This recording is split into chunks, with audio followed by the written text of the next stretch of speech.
नमस्कार मित्रांनो, आपलं सोलफुल लाईफ या चॅनलवर सहर्ष स्वागत आहे. मित्रांनो, आज मी तुम्हाला एक गोष्ट सांगणार आहे, जी फक्त ₹50च्या नोटेची नाही, तर ती आहे माणुसकीची, दयाळूपणाची आणि निस्वार्थ सेवाभावाची. कधी-कधी आयुष्यात काही अशा घटना घडतात, ज्या आपल्याला खूप मोठा संदेश देऊन जातात.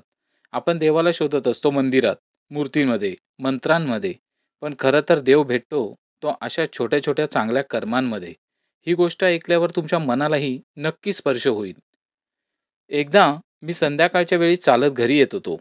दिवसभराचा थकवा होता. रस्त्यावर नेहमीप्रमाणे लोकांची वर्दळ सुरू होती. कोणी कामावरून घरी जात होतं, कोणी दुकानात उभं होतं, तर कोणी मोबाईलमध्ये व्यस्त होतं. मी निवांत चालत होतो. तेवढ्यात माझं लक्ष रस्त्याच्या कडेला असलेल्या एका विजेच्या खांबाकडे गेलं. त्या खांबावर एक छोटासा कागद चिटकवलेला होता.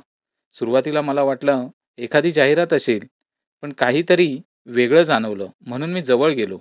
त्या कागदावर लिहिलं होतं, या रस्त्यावर काल माझी ₹50ची नोट हरवली आहे. मला डोळ्याने नीट दिसत नाही.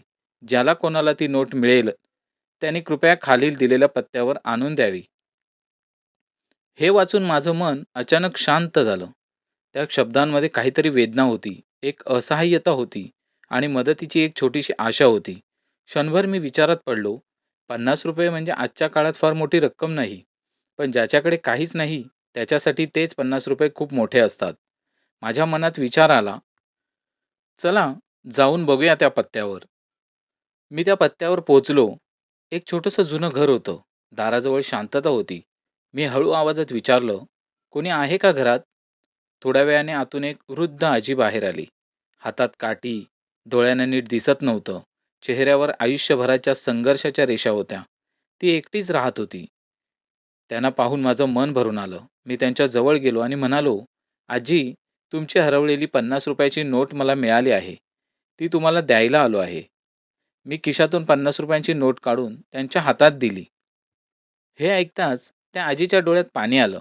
त्या रडू लागल्या. कंप पावलेल्या आवाजात त्या म्हणाल्या, "बाळा, आतापर्यंत जवळपास 70 ते 80 लोक मला ₹50ची नोट देऊन गेलेत." मी आश्चर्यचकित झालो. त्या पुढे म्हणाल्या, "मी अशिक्षित आहे. मला नीट दिसत देखील नाही. मी तो कागद लिहिलेलाच नाही. पण कोणीतरी माझी अवस्था पाहून माझ्या मदतीसाठी तो कागद लिहिलेला असावा." हे ऐकून माझ्या अंगावर काटा आला. एका अनोळख्या व्यक्तीने स्वतःचं नावही न सांगता एक असा उपाय शोधला होता, ज्यामुळे त्या वृद्ध महिलेला अनेक लोक मदत करत होते. किती मोठं मन असेल त्या व्यक्तीचं. आजीनी खूप आग्रह केल्यावर ते पैसे घेतले. पण जाताना त्याने मला एक विनंती केली, "बाळा, जाताना तो कागद फाडून टाक." मी हो म्हणालो. पण माझं मन काहीतरी वेगळंच सांगत होतं. माझ्या अंतर्मनाने मला विचारलं, जर प्रत्येकाने तो कागद फाडला असता, तर आज इतके लोक त्या आजीच्या मदतीला आले असते का? मग मला जाणवलं, माझ्यासारख्या प्रत्येक व्यक्तीला त्या आजीनी हीच विनंती केलेली असणार. पण कोणाचंच मन तो कागद फाडायला तयार झालेलं नव्हतं. कारण त्या कागदामध्ये फक्त शब्द नव्हते, तर एका वृद्ध महिलेच्या जगण्याचा आधार होता. मित्रांनो, ज्याने तो कागद लिहिला, तो व्यक्ती कोण होता हे आजपर्यंत कोणालाच माहीत नाही. पण त्याने जे केलं, ते खऱ्या अर्थाने समाजसेवा होती. कधी-कधी मदत करण्यासाठी खूप पैसा लागत नाही, मोठं पद लागत नाही. फक्त एक चांगलं मन लागतं. त्या व्यक्तीने फक्त एक कागद लिहिला, पण त्यातून अनेक लोकांच्या मनात दया निर्माण झाली.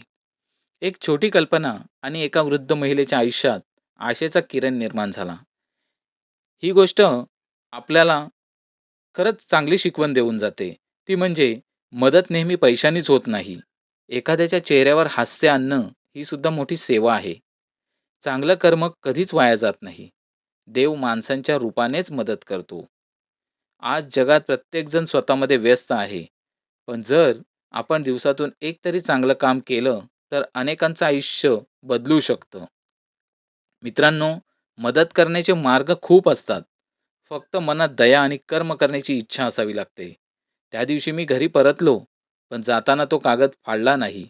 कारण मला वाटलं, कदाचित उद्या अजून एखादा माणूस येईल आणि त्या आजीच्या चेहऱ्यावर पुन्हा एकदा आनंद आणेल.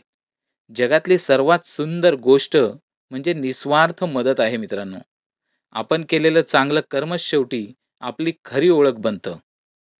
मित्रांनो, ही आजची कथा आपणास कशी वाटली ती कमेंट्समध्ये नक्की सांगा आणि आपल्या सोलफुल लाईफ या चॅनलला नक्की सबस्क्राईब करा.